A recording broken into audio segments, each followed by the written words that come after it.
Hello and welcome to the latest episode of Taking the Supply Chain Pulse. I'm Megan with St. Ange Company, and thanks for tuning in. Today we're excited to welcome Joseph Carr, the Vice President and Supply Chain Leader at Akron Children's Hospital in Akron, Ohio. Joseph brings a truly unique perspective to healthcare supply chain, having begun his career as a registered nurse and working across virtually every hospital setting along the way. This conversation explores leadership, perspective, and real-world lessons from the front lines of healthcare supply chain. Now here's your host, Fred Kranz. Joseph, welcome to the podcast. Thank you. Thanks for having me, Fred. And you moved to sunny Akron from the cold depths of Orlando, Florida. Is that right? That's right. I'm still thawing out. But you know, the beauty of living in the Midwest is if you don't like the weather, don't worry, it will change. So that's been my experience. But yeah, we love it. And the change of seasons, it's great. It's great. Well, I moved to Northeast Ohio in 1983 from Miami. And when I first got up in Northeast Ohio at Timken Mercy Medical Center in Canton, which is now part of the clinic, I saw this article in the Beacon Journal that said that Akron gets more rainy days and fewer days of sunlight than Seattle does. So that's wow. that's what you've got. That's what you've got to look forward to. I don't want to be the one to break it to you, but that's the way it is. So anyway, we're glad it is. We're glad to have you here. Tell us a little bit about your background, about how you got started in healthcare. Where just give us a little background about yourself. Sure. So I, growing up in Florida, my dad worked in the Space Center and those type of places. And I was very blessed to have a good upbringing. And I started to work in business and finance and worked my way through my undergrad, got my MBA at our alma mater, University of Miami, and worked in different sectors. And then I really wanted to get into healthcare, so I made a career change and went to nursing school. That's only knowing Tylenol going into nursing school, but I was a good student, good read, and came out of that accelerated program. Was very blessed. Mayo Clinic gave me an opportunity to work in their OR, and so I went from there for a couple years working in their operating room as a nurse. And I think somewhere along the lines, I asked a silly question such as, what's the price of that? And the next thing I know, they wanted to build a clinically integrated supply chain, and I was a good guinea pig for it.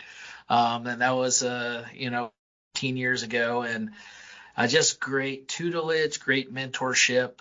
And then from there, I had the opportunity to grow even further and worked at Ascension, the resource group.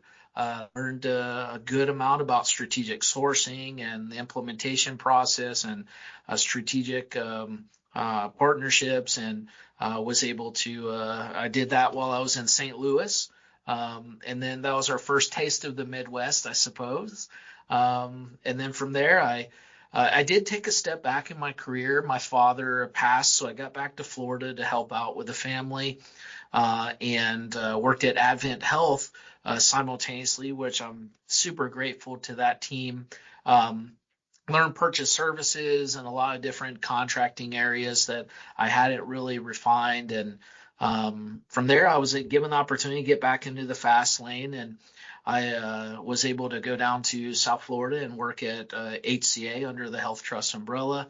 We were in charge of 14 hospitals during COVID in Miami.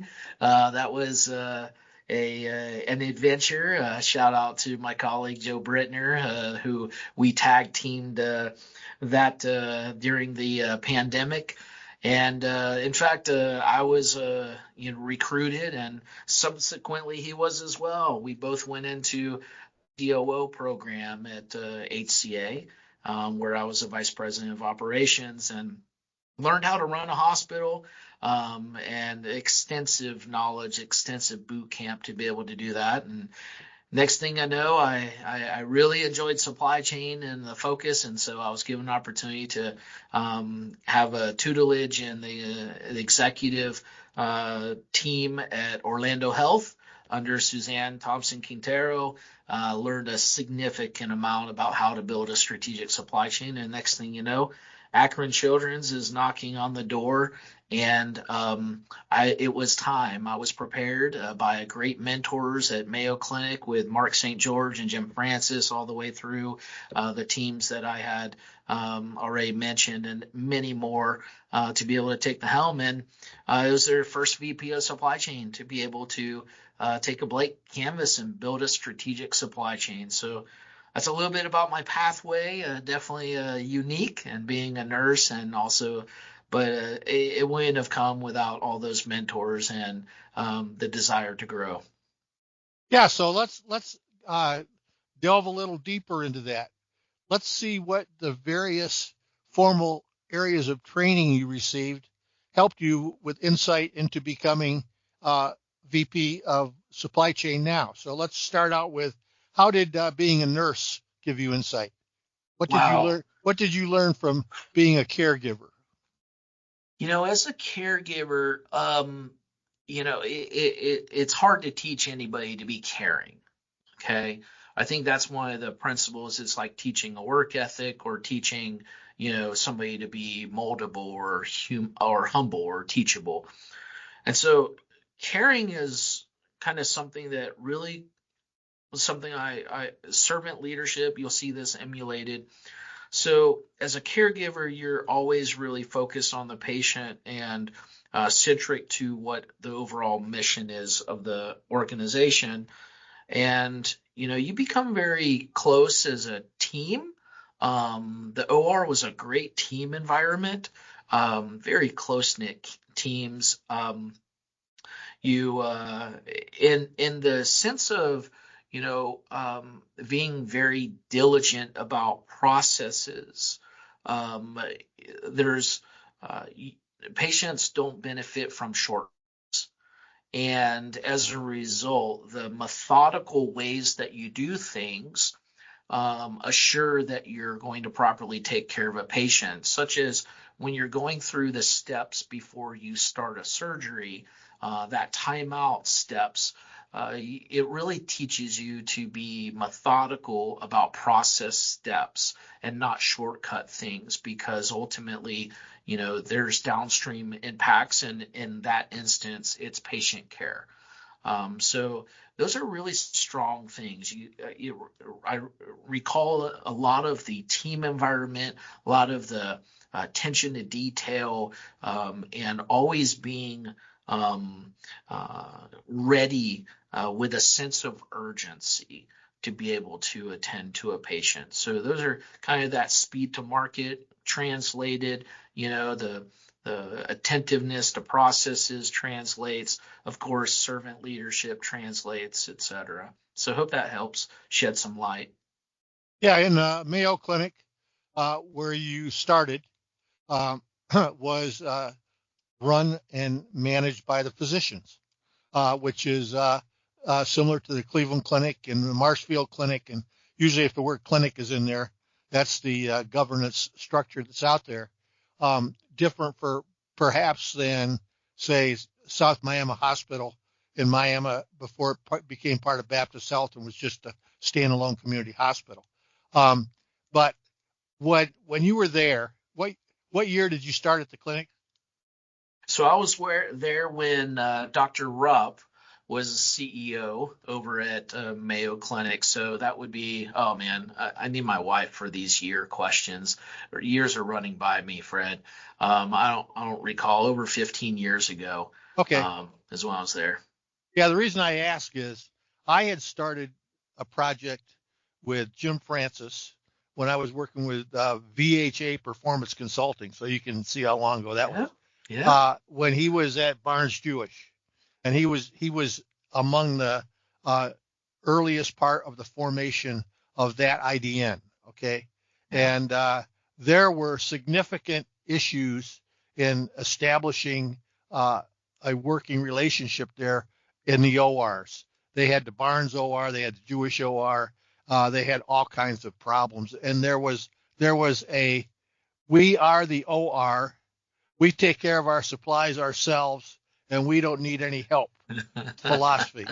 Now that 15 years ago, Jim Francis had been around for a long time, and I'm just wondering what was the relationship between the OR and supply chain when you were with the Mayo Clinic in Jacksonville? Well, Exhibit A, I was the guinea pig to be able to build those communication highways because we had different languages. And fortunately, my business training helped me to develop the finance, language for the most part. But I didn't have any other language. I didn't have supply chain language when I joined supply chain after being a clinician there. So it was precursor to the clinically integrated models that we have now, which was fun because we were being revolutionary. We were doing things that folks felt and saw, but really hadn't had any specific game plan. And so there are some visionaries and brilliant people that we worked with, not just on the supply chain side and business side, but on the physician side, that as you brought these thought leaders into a room, what they built and developed has been, something that has lasted to today.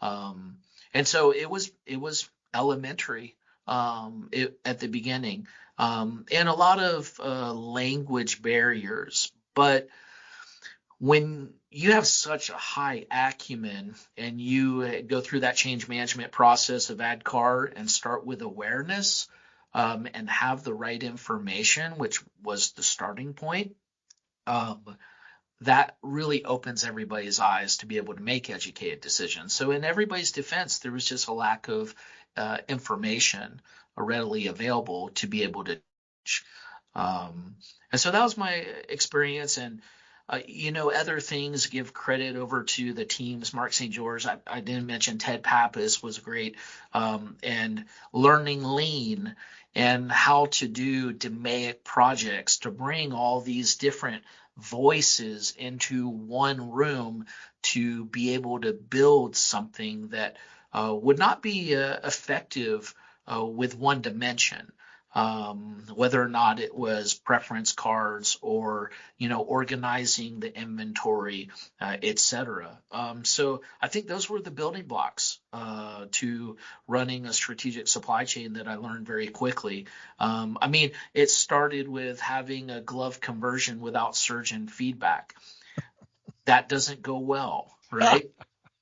So that was one of the things that we were able to go through the proper process and, have as a liaison, somebody that could speak all those languages and get additional toolkits to be able to help. So again, it was just a great building block, great foundation. I laugh at that the glove conversion process, because that was surgeon's gloves, right? Not exam gloves. They were the surgeon's That's gloves. exactly right. But so when you were working at Mayo in Jacksonville, had you already gotten your MBA? I had my MBA before I went to nursing school, in fact. So yeah. Okay, because with me, it was the opposite. I had 7 years of clinical work before I had any management work, and then I had another 13 years of management work before I got my MBA. So what you're saying is you had already been infused with a business perspective from having obtained your MBA before you got started in supply chain. Correct. And how did that serve you? Ooh, well, that taught me very quickly. I had worked in banking and finance. I was a manager before I came into healthcare and other industries, private equity, areas that had advanced systems. Really, investing in technology. And when I came into healthcare, If I'm not mistaken, a lot of organizations at that time were still doing paper charting, you know, and in the finance industry, everybody was reinvesting in a new system entirely, an overhaul every 2, maybe 3 years at the most to have a competitive advantage. So it taught me how antiquated healthcare was from a technology standpoint at that era. But look how fast it's come along, you know. Still antiquated, of course, as compared to outside of healthcare sectors. But yeah, it was pretty eye-opening, the technology, and it was, you know, for me, it was really again, a blank canvas of opportunities to bring value to an organization with a different perspective.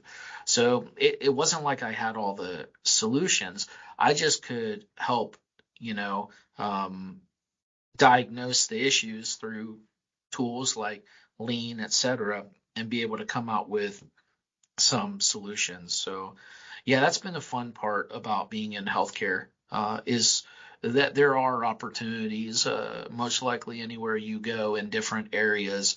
And if you have the right toolkit and approach, you can bring value to an organization.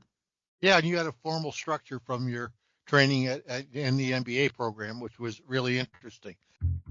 Before we dive back in, you may be asking yourself, is my supply chain future ready? At St. Company, we don't just optimize logistics, we engineer smarter, leaner, and more resilient systems from end to end. From manufacturing to retail to healthcare, our experts bring decades of experience and cutting-edge strategies to transform your operations. Visit and discover how we're shaping the future of supply chain one solution at a time. So let's take those gloves. I'm back at these gloves.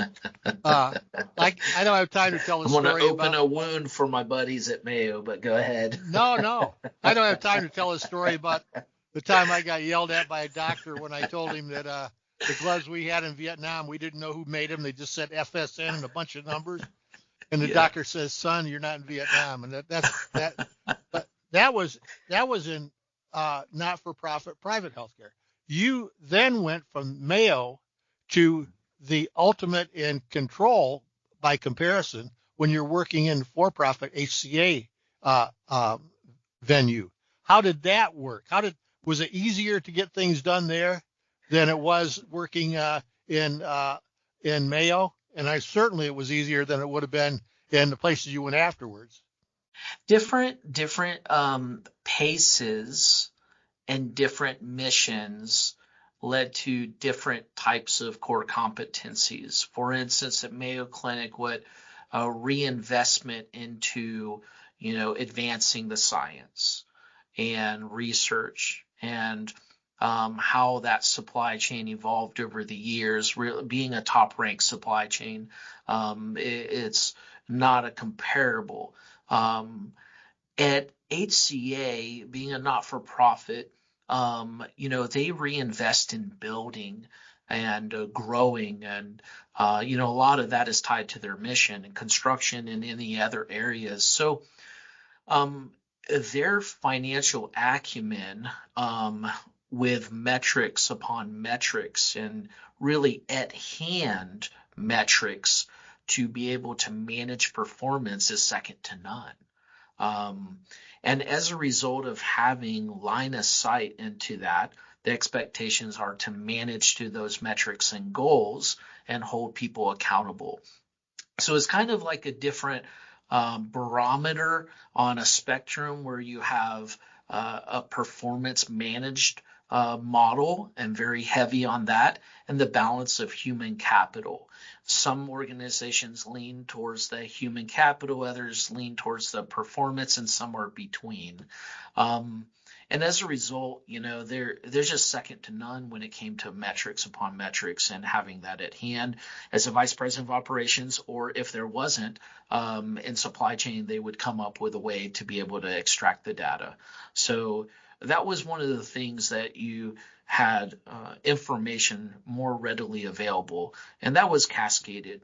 And it was more of a being for profit. You're going to see this outside of healthcare as well, top-down type of organizations with structures and, specific goals. They're not grassroots goals. Some are, but for the most part, you have a cascade of goals. And it's just a different way of, at the end of the day, you're trying to manage to performance to bring value to the organization. So different core competencies, of course, but similar in fashion on how to get there, just a different approach. But at the end of the day, the patient was, the customer. Yep. And then you transitioned back into the not-for-profit burgeoning IDN market. And I think the last place you worked before you came to Akron Children's was at Orlando Health.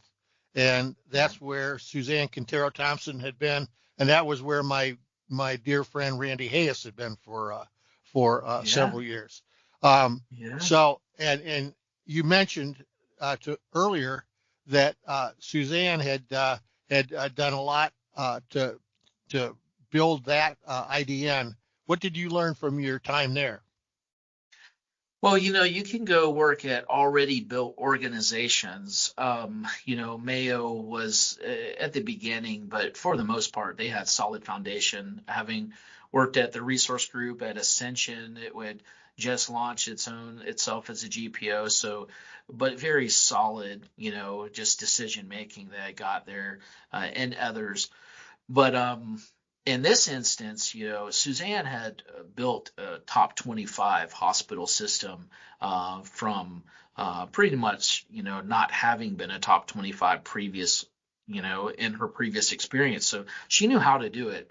And building a strategic supply chain is just a different muscle, different acumen. So for her, I came in probably a year or two after she had got going. And it was amazing how she was able to take it from what Randy had done in building a very, human-centric model with, the performance that they had attained. And then next thing you know, Central Florida market is booming. Absolutely blew up as relates to fastest growing markets in the country. So it required a pivot of that strategic plan, and Suzanne was the right person to be able to help build that.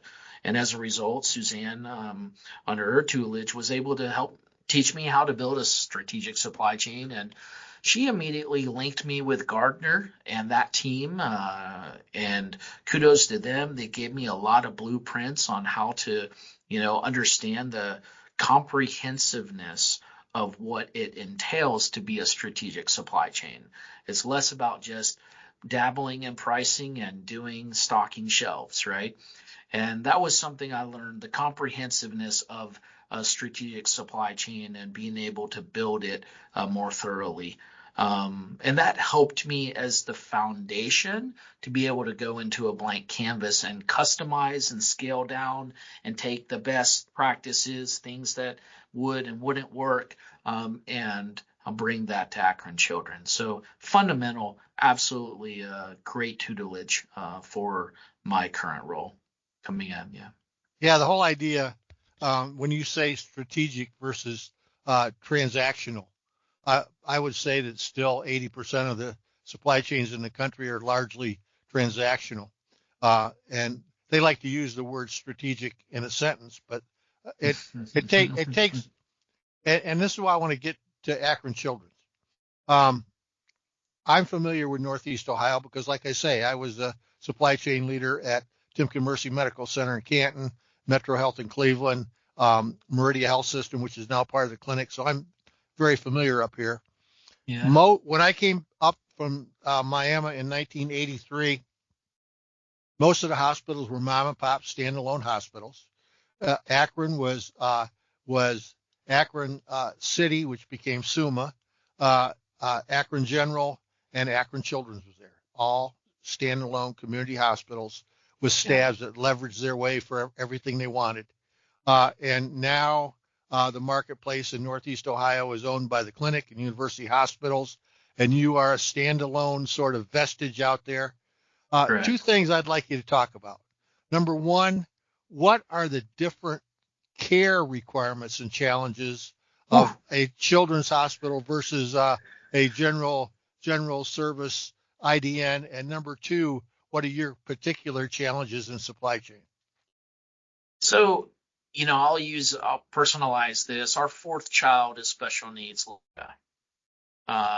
He is nonverbal, non-mobile. And so children's hospitals or part of an adult system, that's our second home. It has been for some time now. He's 10 years old now.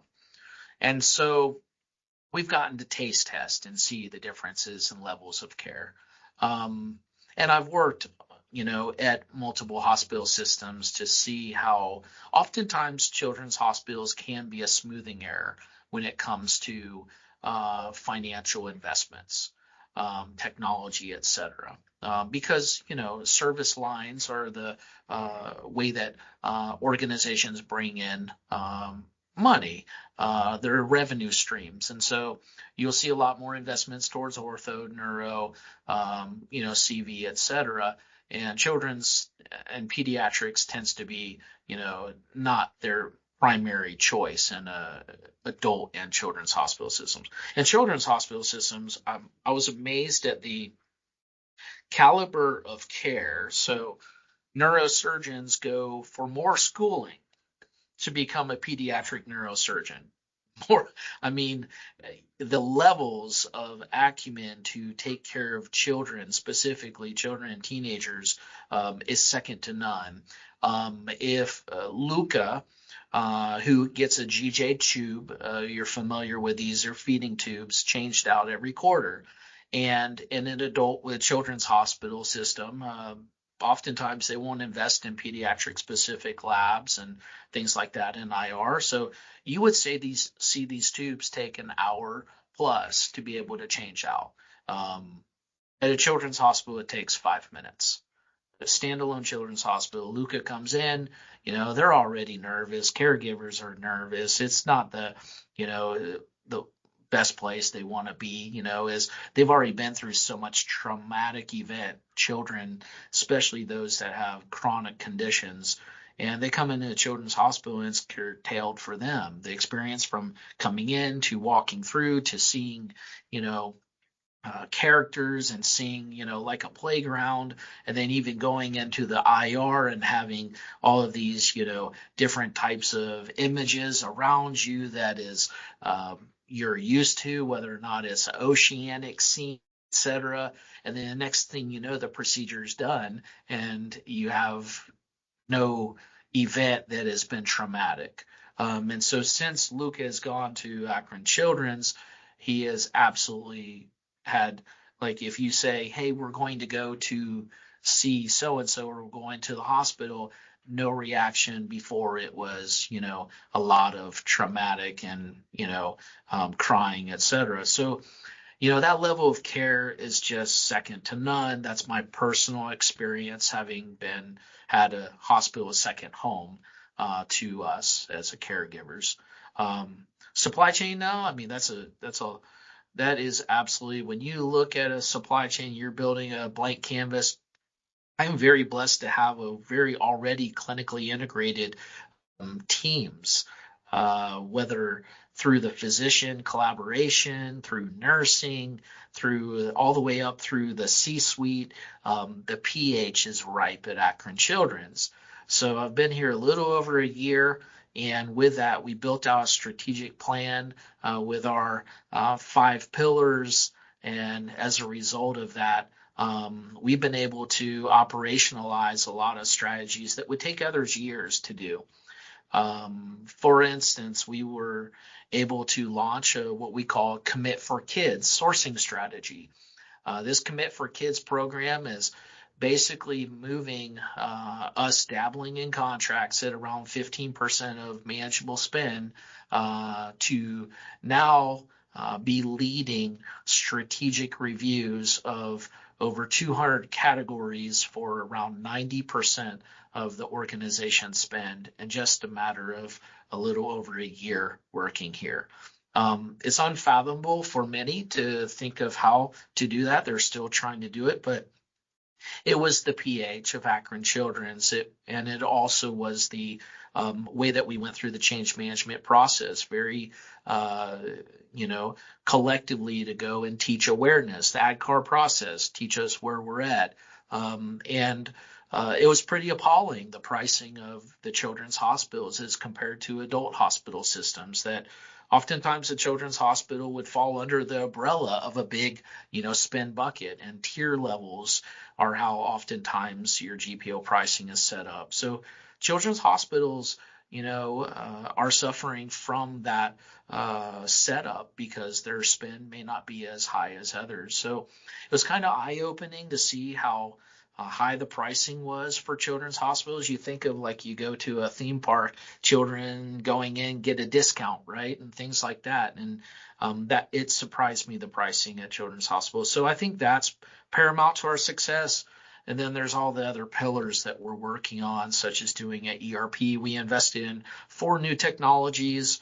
ERP is going to be one of those, to be able to go speed to market with a lot of line of sight into technology, a lot of metrics, et cetera. And of course, improving what we currently have. And Lean, we've done 10 Lean projects in about 10 months. So we've instilled Lean into the team. They already had an operational excellence team established here, and we just tapped into that team. And shout out to Nicole Feller and that crew. We have done so many Lean projects to be able to, and it was a precursor to the ERP. Now we can, establish best practices. So hope that helps shed some light on Akron Children's, how special it is to be at a standalone children's hospital, and then of course how to incorporate change into the. Well, let's see. That's all the questions I had. What did I miss? What soapbox would you like to stand on for about 4 or 5 minutes? Children's hospitals. I've worked in across the country. Not-for-profit, largest not-for-profit, largest for-profit, number 1 ranked supply chain, and others. And I can tell you that there is an opportunity to advance supply chain in the children's and teenagers areas. That, to me, is going to be my mission in my career here, to be able to put children's hospitals on the map when it comes to being strategic supply chains. And there is such a great talent with my colleagues that are under that CHA umbrella. And really what we're missing are tools and resources to be able to get there. And so, for those strategic partners, we cherish you. We know you're making the investment into this for the right reasons, and others, we invite you to the party to be revolutionary, not evolutionary, to change the way that we take care of our future, which is the children and teenagers whom we serve. That's our future. That's the posterity. So there's no better investment that I can think of at this season. So hope that helps. And I appreciate the time, Fred. As always, go you. Let's go Miami. You got some you're set up for the playoffs, but yeah, no, I'm so blessed to work here, and I can't say enough. So thank you again. Yeah, and you have to be careful up here, Joe. People here tend to talk about thee all the time. And those of us from Coral Gables know that you can talk about thee all you want, but really it's all about the you. Okay. The you, baby. The you. Thanks, Joe. We'll hope to talk to you again soon. Take care. Thank you. See you, Fred. Stay safe. Well, that's all for today. Thanks so much for joining us, and don't forget to hit that subscribe button and connect with us online so you'll never miss an episode and can catch up on all the ones you might have missed. Got a topic you're fired up about, or maybe you want to be a guest on the show? Fred would love to hear from you. Just reach out at fcrans@stonge.com. We'll see you next time.